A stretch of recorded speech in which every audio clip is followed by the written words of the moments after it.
kita ni kenapa kalau tak boleh kerjasama dengan DAP, sedangkan kita bekerjasama dengan MCA pun China juga, India dan sebagainya.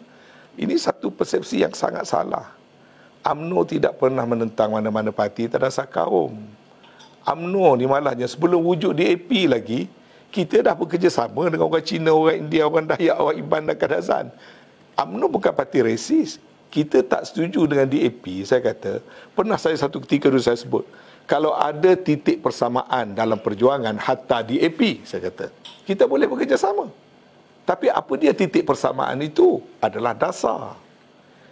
Ya, kalau DAP ubah dasar dia lain. Oh, ada orang kata sekarang kita boleh bekerjasama kerana tak ada lagi Lim Guan Eng, Lim Kit Siang, kerana ada Anthony Loke. Minta maaf saya nak guna sikit perumpamaan, kiasan yang kasar. Kalau daging babi itu haram, hanya dengan kerana tukang masak, dia halal ke? Dia masih tetap DAP yang sama. Jadi penentangan kita pada DAP ni bukan atas dasar res, bukan atas dasar kaum. Yang duk anti Melayu apa semua macam Superman DAP, itu dia anti Melayu, dia anti Islam. Kita tidak pernah anti apa-apa kaum kerana parti kita ni adalah parti yang paling banyak kaum berbagai-bagai. Yang kita kata tak sealiran itu, saya kata titik pertemuan yang tak sama sampai sekarang, ialah DAP dalam perlembagaan dia memperjuangkan sosialisme. Dia socialist party, basically. Sosialis kalau pergi ekstrim, komunis. Kalau pergi ekstrim, dia ambil sosialis liberal. Sebab liberal itulah dia boleh duduk dengan PKR. Maka di situlah datangnya LGBT, etis, segala macam. Tapi kita bukan parti liberal.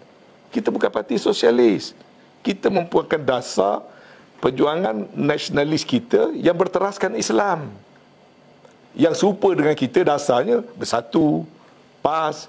Itu yang dasar serupa. Personaliti lain-lain.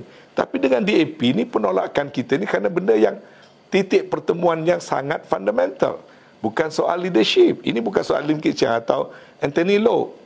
Sebab perlembagaan DAP tak pernah dipindah. Deklarasi setapak tak pernah dipindah. Dasar Malaysia tak pernah dipindah. Dan saya tahu dalam pilihan raya yang lepas, DAP telah buat silap. Kerana bila dia merintah, dia rakus. Dia rakus, nak ubah itu, ubah ini, orang Melayu benci. Sekarang, DAP zaman Anthony Loke akan datang penampilan yang berbeza. Jarumnya akan jadi lebih halus. Pisaunya akan jadi lebih halus. Tapi strategi mereka tidak berubah. Mereka kekal parti sosialis. Mereka kekal parti yang berpegang kuat pada prinsip Malaysia. Mereka kekal sebagai parti yang nak melaksanakan deklarasi setapak. Adakah kita mahu lupa ini semua? Saya tak ada kebencian peringkat personal pada DAP. Jauh sama sekali kerana soal isu Cina dan Melayu.